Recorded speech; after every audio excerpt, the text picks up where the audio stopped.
Welcome to episode 100 and... Hello and welcome to episode 147 of the 77 Club, live on YouTube. So welcome along. Happy Maunday Thursday, Good Friday tomorrow, long weekend ahead, and we're all looking forward to it. I know, Jack, you cracked open the beers quite early on this afternoon. You've gone for the Budweiser. Let's go through the pundits, though, this evening, starting with Harry. Hello, everyone.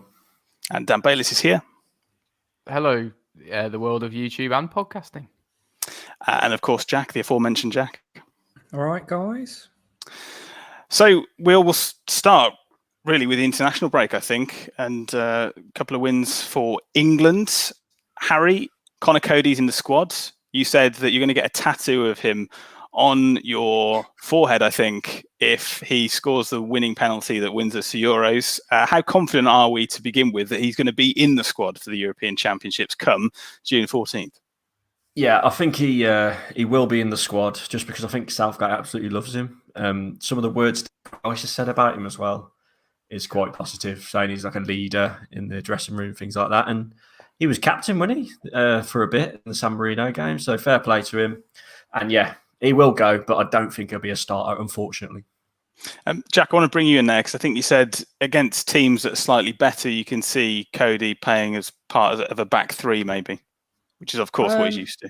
I don't know. I'm one of these people who's slightly surprised that he's been in the squad this season, to be honest. But saying that, they must see something in him, and Southgate must see something in him. Like Harry said, he must be good to have around the squad, good for coaching the less experienced players, perhaps, and just a good all-round presence.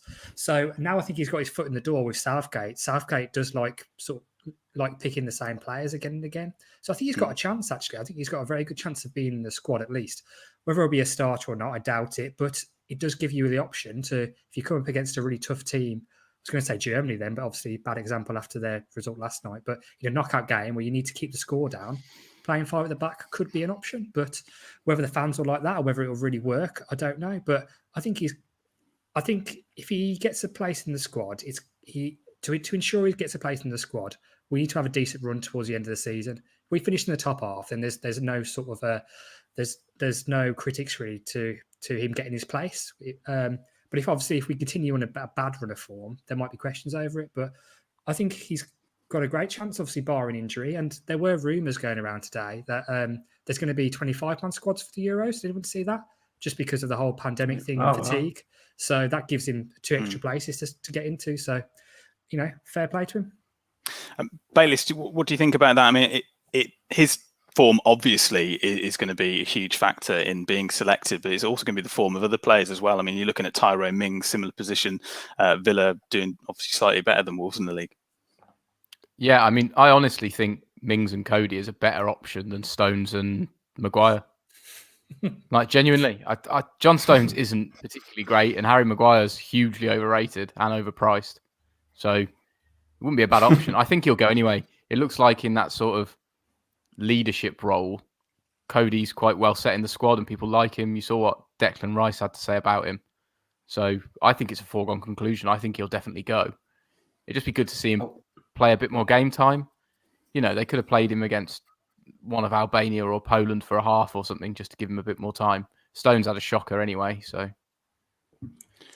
We saw why he was slightly out of form for Manchester City. Wasn't being picked, John Stones, didn't we, Harry? But on the Wolves side of things, does this almost complete the generational cycle of seeing Wolves absolutely rubbish and then seeing one of their main players with England at a tournament? Because it's been a long time since Steve Bull scored that goal and went to that tournament, Italia 90. And it almost seems like that younger generation that was born after that happened has sort of got something that they can relate to with their dad and their granddad. Yeah, definitely. And we weren't even born, was we, when Steve Ball went to Italia? Well, I wasn't anyway, Italia 90. And it is good. I mean, definitely me. I've given Coady a bit of stick over the years for his defensive game, but you've got to take your hat off to him, what he's achieved. And he does it all with a smile on his face. And like Jack said, you'd be tempted, wouldn't you? And I think a lot of Wolves fans will get his name on the back of the England shirt for the Euros. And even if he makes an appearance in any of the games, even if it's the third knockout game, do you know what I mean? And like the tournament's gone or we're not through, or, like they're similar to the Belgium game in the World Cup, and he just gets an appearance in a game like that. I'll be absolutely buzzing for him. And if we do play 5 at the back, will he start as sweeper? Probably not. And I think the fact he played against San Marino, that was kind of the game where he played the second team, really, wasn't it? I think he's just giving him a little run out, and he's not a starter, unfortunately, but maybe one day he might be if things fall into place. How confident would you be to see him in a back 4, Jack? It depends who you're playing. Against San Marino, no danger. It's fine. I'm not worried. Not worried at all. Don't have to defend. when you're talking about teams in the potential European Championship, you know, I think we can all agree that he's best as a defender in the centre of a back 3/5, whatever. Doesn't mean to say he can't do it, because he's done it for occasions, honest, when we played well this season. Look at like the Arsenal away game, these sort of games. So I think he can do it, but he definitely won't be first choice. He'll be down the pecking order. Bayliss, is there a difference between being the best defender and being the best position for him to play in? So, you know, if he's part of that back 3, he can be spraying those balls that we love to see him doing on that 60-yard pass. What's the question? Is it more not more about his defensive work, but being in a back 3 actually lets him use his attributes? Yeah, and that's where he prefers to play. Clearly, he is a sweeper more than a solid traditional centre back. But I think that's the modern game, though, isn't it? Passing out from the back and moving the ball around, and he does it quite well. And I think he's shown his qualities for England. He's had games. Fair enough, the opponents haven't been fantastic, but San Marino just sat in for 90 minutes and didn't touch the ball. So good team, he had to look at how he could.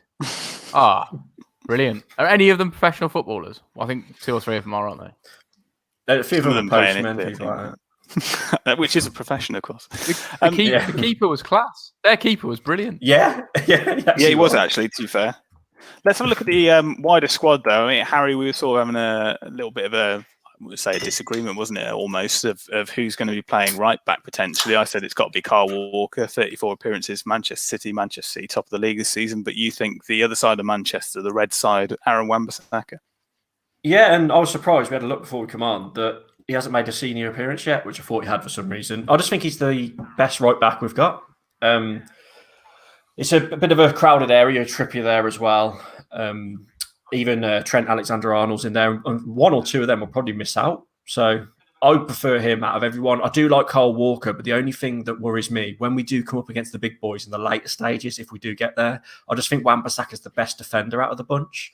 Walker's great going forward, full of energy, but think back to that game in the World Cup against Tunisia when he gave away the handball. Like, he's got a costly mistake in him, I think, Walker. So just for me, Wan-Bissaka's the best right back available, but Southgate probably won't even take him, and he probably won't even start Grealish and people like that, because he's frustrating and he's turned into an England manager that don't pick players on form. He picks players that he's favourites. His favourites, unfortunately. I think it's strange, isn't it? In his football. We haven't seen that before, though, have we? We haven't seen it before, have we? England managers of the past would normally revert to picking big names, and it doesn't seem that he's picking big names. Like Harry says, he seems to be picking favourites. So that is a little bit new, I suppose, in that way. But Bayliss, if I say pick a goalkeeper, was Nick Pope, obviously, who started the other night, the one that's going to have the gloves?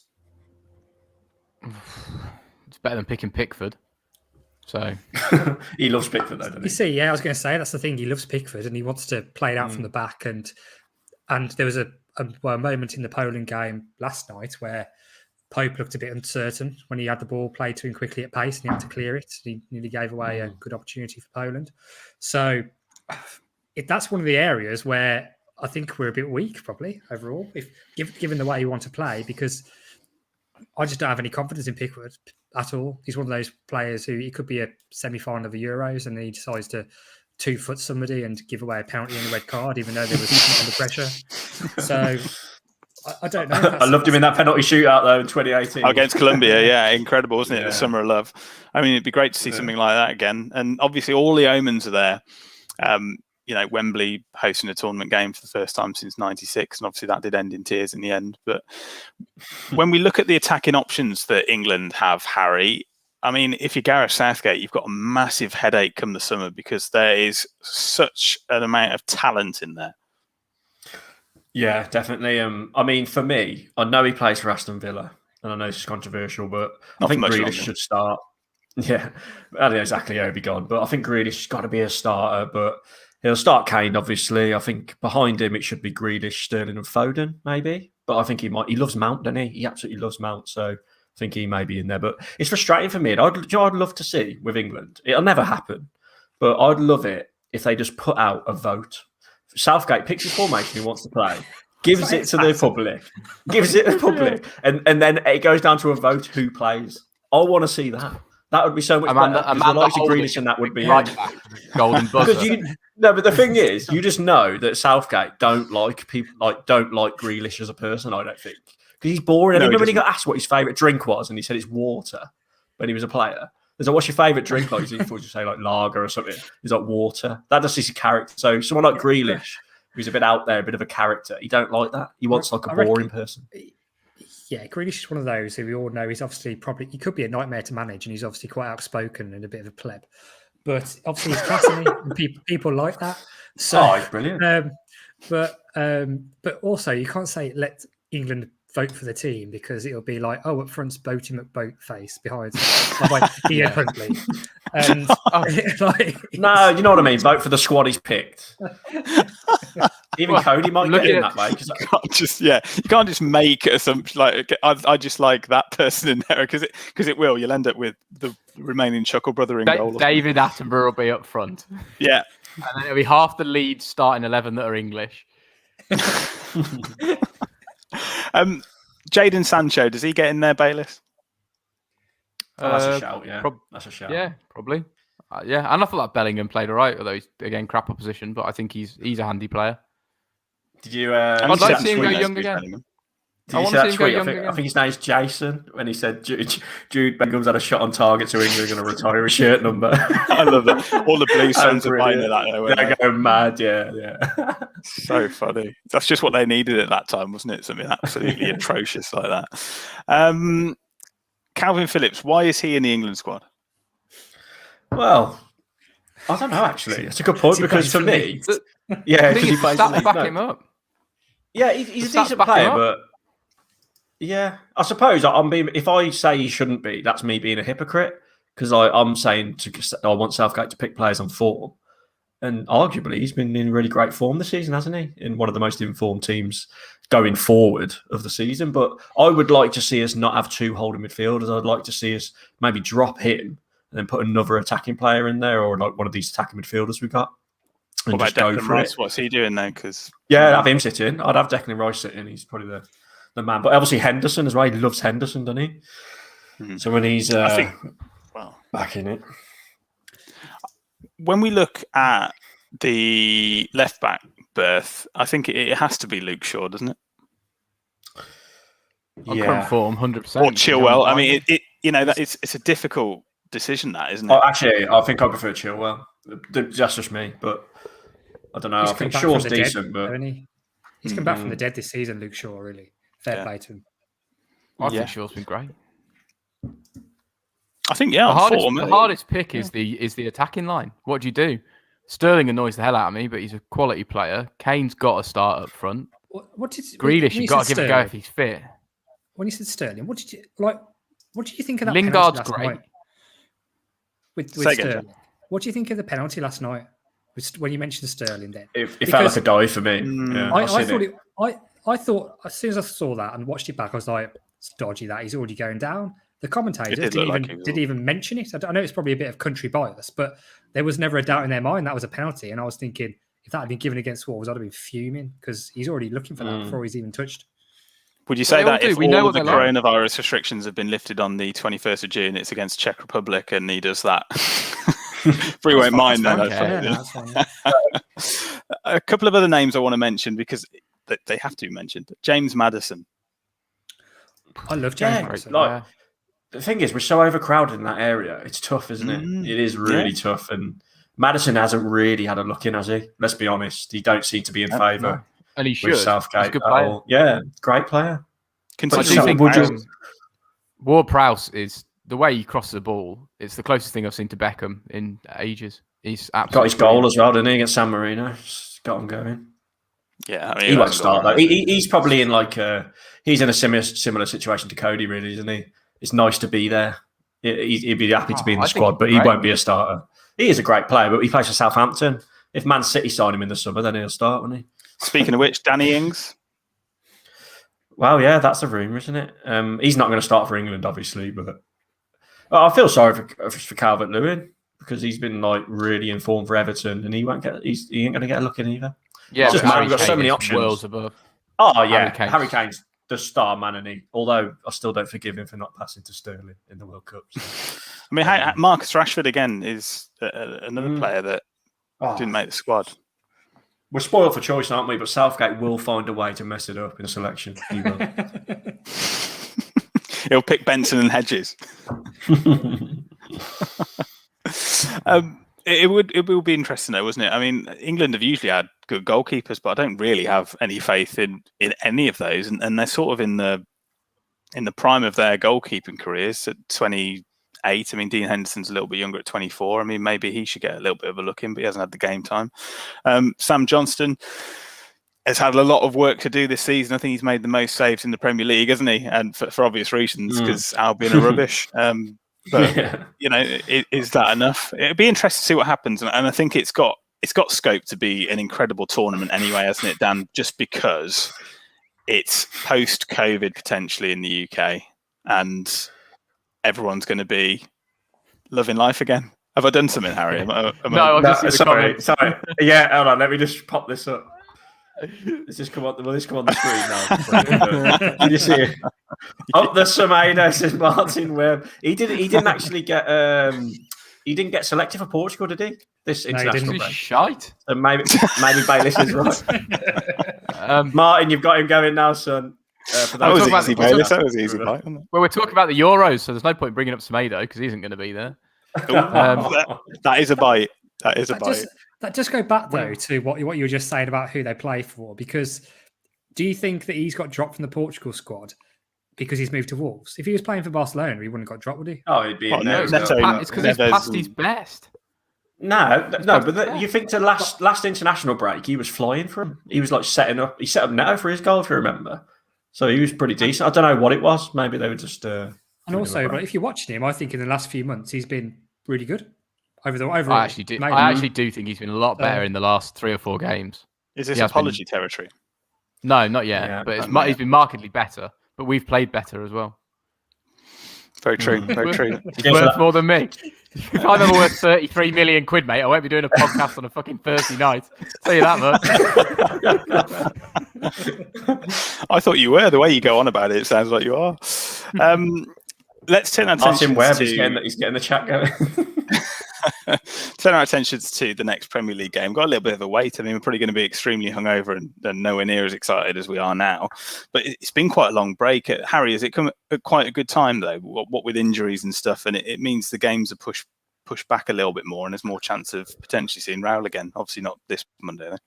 Yeah, well, I'll be honest. I was happy with the break personally, but I mean, I saw Nuno in his press conferences before the international break, and he wasn't happy at all. Like he wanted to carry on, and I don't really know why, to be honest. But I think we needed the break. But it's just we're in such a strange situation as Wolves fans in general because we haven't had this for ages, have we? Where we haven't really got much to look forward to.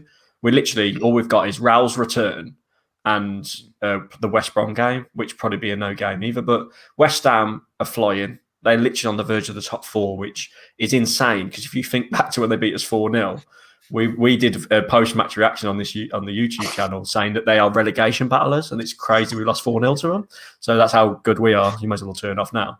But it's I think you called them relegation fodder. Yeah, relegation fodder. And I got annihilated. But yeah, it's going to be a really tough game, and we're just going through the motions now, aren't we? So we do need some players back. I honestly don't think Raul will be back until like the last couple of games, or maybe even the last game, to be honest. The thing is, though, Harry, I hope he's back. Are we going through the motions?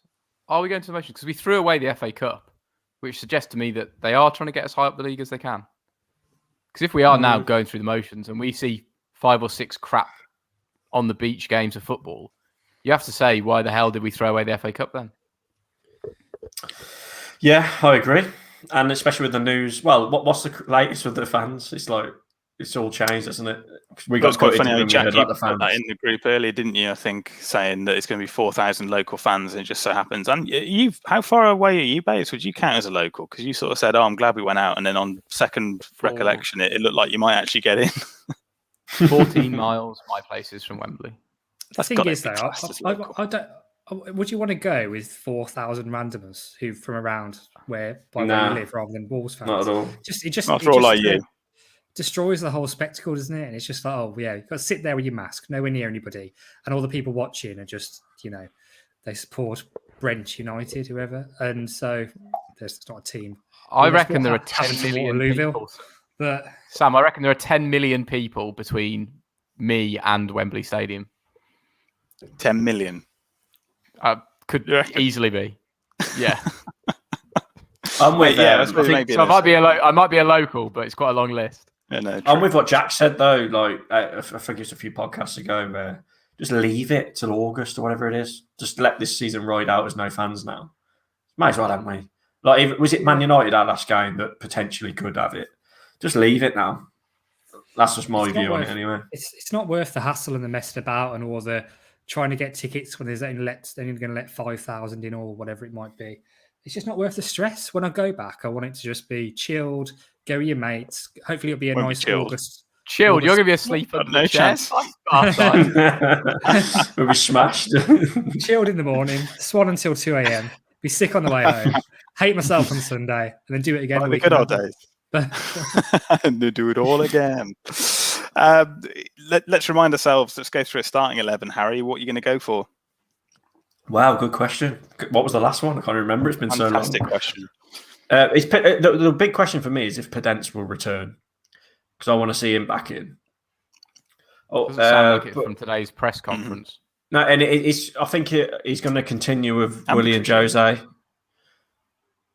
Yeah, so it'd be the same, wouldn't it? Nuno doesn't really change, so it's going to be the same.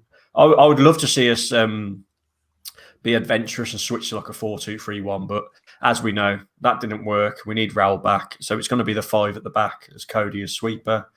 And Den Donk had a bit of a nightmare against Villa, didn't he? I remember that one. So will he get in? Maybe put him back in midfield. But Willie and Jose is a start for me. If Podence is fit, he starts.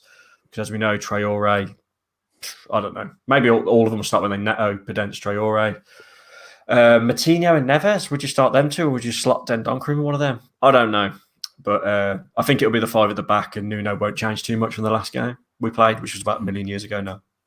Do you want me to just run through that game against Liverpool, who started? And obviously the big question mark still is really over Patricio, I suppose. And we hope that he is going to be okay and he's fit, because let's face it, we need him. I don't think any of us really rate John Ruddy as a starting option. I think he's a decent enough cup keeper, but then he hasn't really shown that to be the case either. But I'll just run through it. Patricio, Sace, Coady, Bolly, Semedo, Johnny, Matinho, Neves, Neto, Traore, and Jose. I'm trying to remain professional. Sorry, we're getting comments now. Sorry, Sam. Sorry, so Roberto's, but what's your thoughts on Donk looking like a Belgian regular midfield? Very good. He's looking good. But then this comment here, Donk's class, but he wouldn't catch AIDS in Africa, let alone one in the onion bag.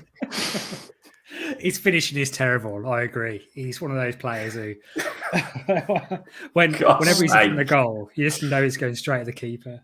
I probably should think about these comments we'll read about. We're going to get banned. That's the new media in your Harry. Hey, only Hitler and the Nazis missing now. We're in. That's true. We're going to do our dictator starting 11, weren't we? Pol Pot up top. Do you see where do you see Traore playing, Dan? Do you see him in a little bit more of a free role? Spain. He'll be on the right, wouldn't he? Yeah. He'll be on the right, but it's he's looked good, hasn't he? Like before the international break, but it's still frightening, his stats. I mean, it took the mainstream media so long to pick up on the fact he didn't get goals and assists, but that's why I want Podence back, to freshen it up a bit, and we haven't got to rely on like Neto and Adama to do stuff for us. But it'd be interesting to see if Adama's actually a Wolves player next season too, which I don't think he will be. No, well, I think think it's he will. probably been one of those agreements, hasn't there, where if you have a good season, then you can go. So maybe he'll stay actually, in terms of goals and assists. Not Harry, with Jack. What's it looking like for you? Are you going to go with similar starting 11 to what Harry said? Just on the Traore point, actually, I forgot that he was getting in the Spain squad, wasn't he? Like this time last year. So that's dried up completely. So that's and look good. That shows how his league form is obviously affecting his international call-ups. But it seems so long ago since we've had a game, doesn't it? But I agree with the guys. I don't think much will change, really. I don't think there's going to be many players back. You think that the break will be good for us, but we've had so many players going off and playing, particularly the Portuguese guys who've done quite well, Neto in particular. So I think it'll be minimal, but at the same time, I think we played well against Liverpool. I was really pleased with the performance, and I'm hoping we can just build on that because even though West Ham have had a good season, these next 6 games are winnable in my book. I don't care who we're playing. I want to go live to our wing-back correspondent, Dan Bayliss. Dan, can you explain the situation for the wing-backs for me, please?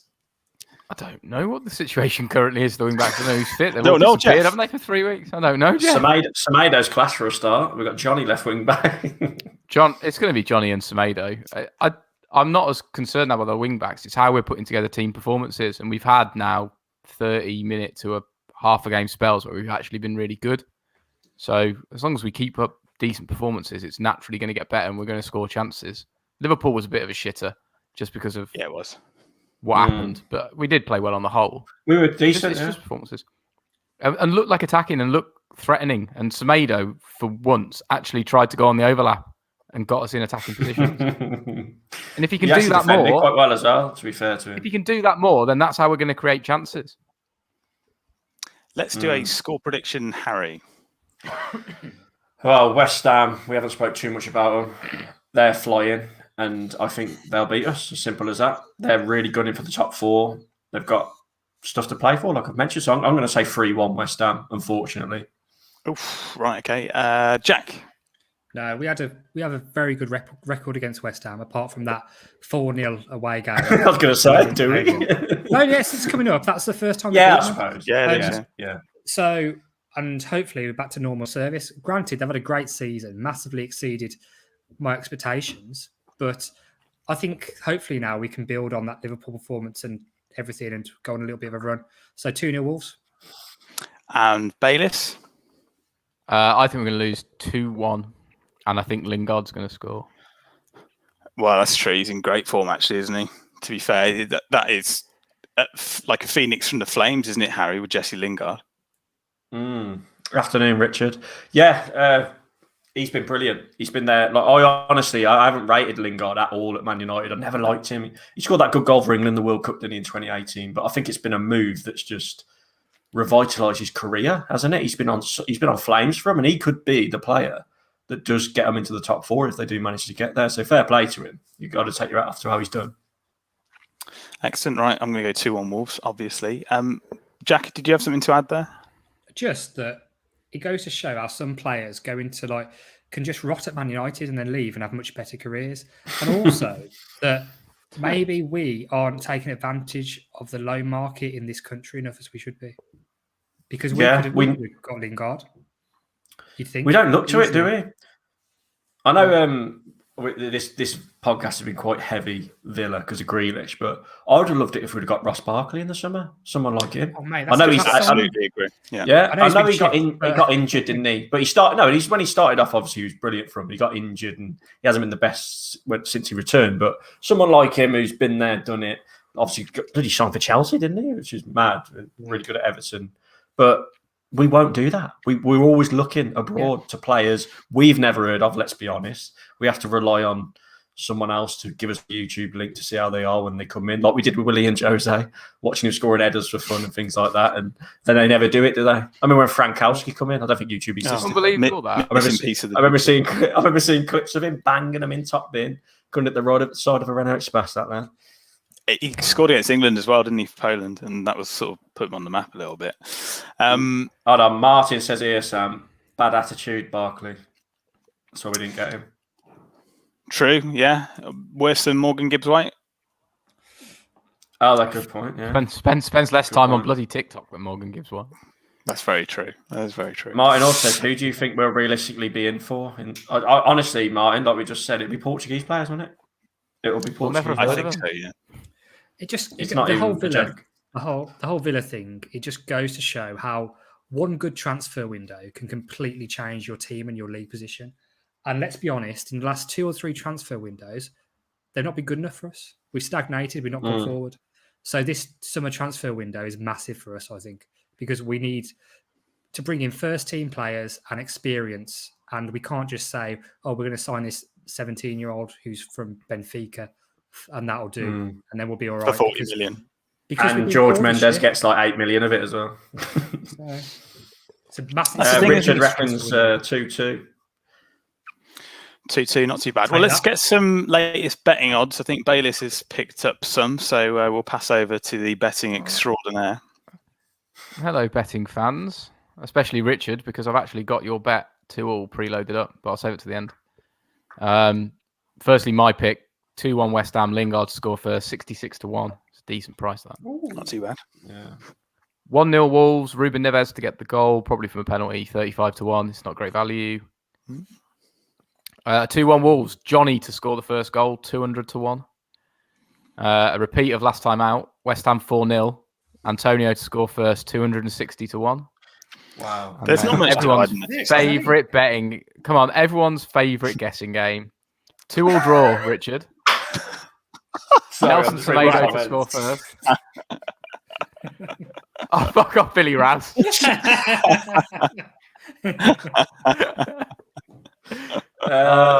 Odds on Bailey's getting a good haircut. Lovely.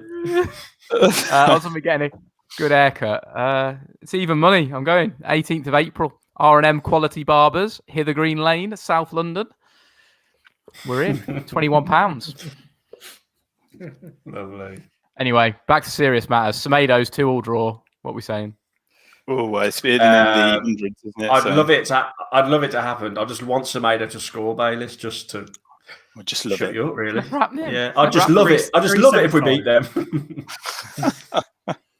Go on, Bayliss. 475-1. Wow, that's probably one of the longest ones. It goes up every week. And it's only a month and a bit now until Jack gives me the 50 quid. Oh, Jack, it's looking not very good, is it? No, it'll be all right. Gonna have a big 6 games coming up. It only takes one game. It does. It takes one game. If he scores 3 in one game, I will stroll up Regent Street in my birthday suit. Take that bet now, because it's definitely worth it. You can't deny that he's got closer. He's been getting closer. I mean, I put 10 on him to score against Man City, didn't I? When he was shooting. Why? That's like you saying you're going to marry a model because that's like you saying you're going to marry a model because you went to a fashion show. You might get close, but you haven't scored one, has he? He will. He's a lot livelier. He will score before the end of the season. Jack has any ticket news? Ticket news, me, Jack. Anything to report on that? We spoke about it earlier that there might be 4,000 randomers let in for the FA Cup semis. That's it, really. There's nothing else going around. Anyone going anywhere nice?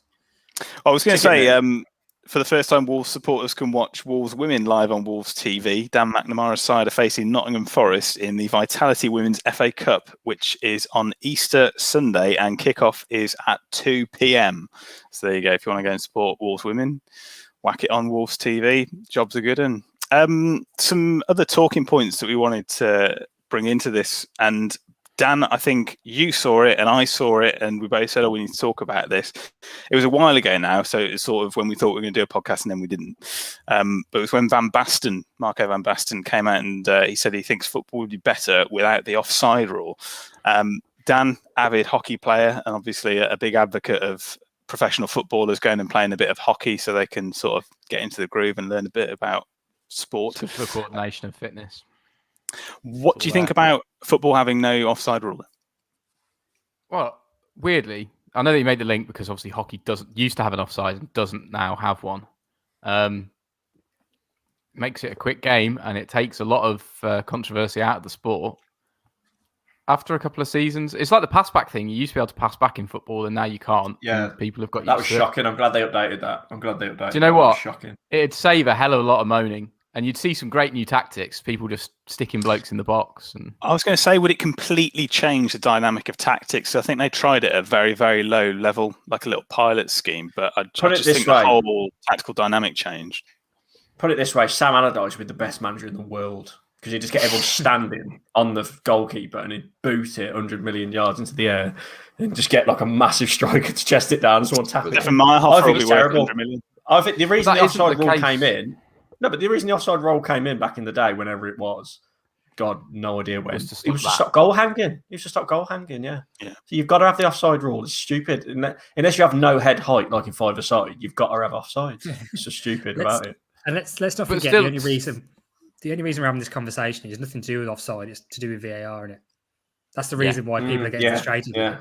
So it's not actually assessing the right cause, which is the fact that the refereeing's shocking, the VAR is shocking and pissing everybody off.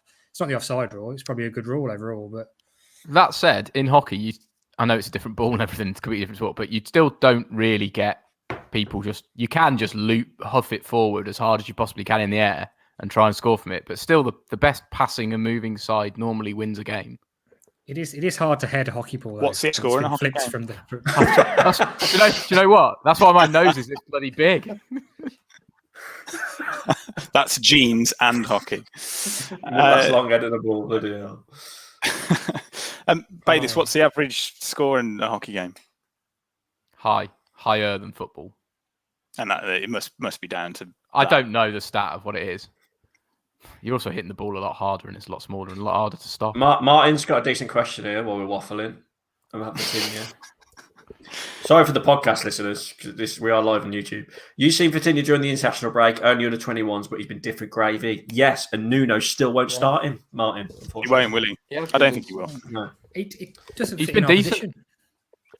position. This lid is bad. Jesus. He's tore it up, and it's annoying because... Well, it's saying that the rumours did come out after how well he's been playing that we are actually going to look to sign him. Because I know we went on, didn't we, the other week of saying out of the loan players, who are we actually going to sign? And I think we all pretty much said Vitinha. And I think you said Aït-Nouri, didn't you, Jack? But Vitinha's the only one I would consider signing. And the way he plays on the international duties, but it's under 21s, isn't it? It's a level which he's comfortable in. He's playing against little boys, really, to try and not sound... Well, I don't know. Not when you're talking about, I think that's a bit unfair when you're considering like the England players. He's playing against a lot of players with Premier League experience there. So I'm just annoyed that we haven't seen enough of him in a Wolves shirt for us to really realise as fans how good he is. I know a lot of people do rate him, but we've had very little to actually see him in, apart from like a cup game against Chorley, which is a waste of time. So if there's one I'd give a go, it's going to be Vitinha. I think he's... Yeah, but also, right, our tactics, like he's an attacking midfielder, and most of the time when he's played, but even against Chorley, actually, we just sit back. We sit back, soak on pressure, and hit teams on the counter. He's the player who wants the ball at his feet in the hole, like on the edge of the box, creating stuff. We don't do that, do we? We get the ball, whack it to the wings, try and hit him on the counter when Coady sprays it out, and that's just not going to suit his game. But when he plays for Portugal, he gets the ball at his feet, he runs at teams, comes out with some amazing skills, and he just looks unreal. But he's just not a Nuno type of player for our system, unfortunately. I wish we was. I wish we could change Wolves 4.0, 4-2-3-1, him in the hole, creating stuff. But it's not going to happen. We'd have to play 4 at the back. And if we want to do that, we've got to buy defenders in the summer who can play in a 4. Apparently, according to Roberto, it's a done deal according to the socials. But what can you believe on social media? It is April Fool's Day, isn't it? So I don't know if you can believe it. I can believe that, yeah. But I don't necessarily think, and it's bad, but I don't think him coming to Wolves with the way he's hardly been playing is probably good for his overall development for him. Yeah, perfect. Right, okay. Well, should we leave it there for this week then, I think? Yeah. And just in the comments how much of a car crash it was. Excellent. And we will just finish on a more serious note. And it was the passing of Lee Collins, obviously started off at Wolves. Yeovil Town captain passed away at the age of 32. Today, Yeovil have made the statement and say they won't make a further comment at this time. And their game with Altrincham, which was for tomorrow, has been postponed. So thoughts with Lee's family at this difficult time for them. So ending on a serious note, but we will end with a goodbye, and it is a goodbye from Harry Mansell. Yeah, I just want to say as well, Claude as well off AFTV. I know people think he was, I don't know what people think of him, but that was a shame. But I think they both died of suicide too, so it's just such a shame. And rest in peace to both of them. But yeah, see you everyone. Nice dark note to end on. Yeah, and a goodbye from Jack Williams. Yep. Happy Easter, guys. And a goodbye from Dan Bayliss. Goodbye, Wolves fans. And it's a goodbye from me. Goodbye. Ta-da. Wolves every day.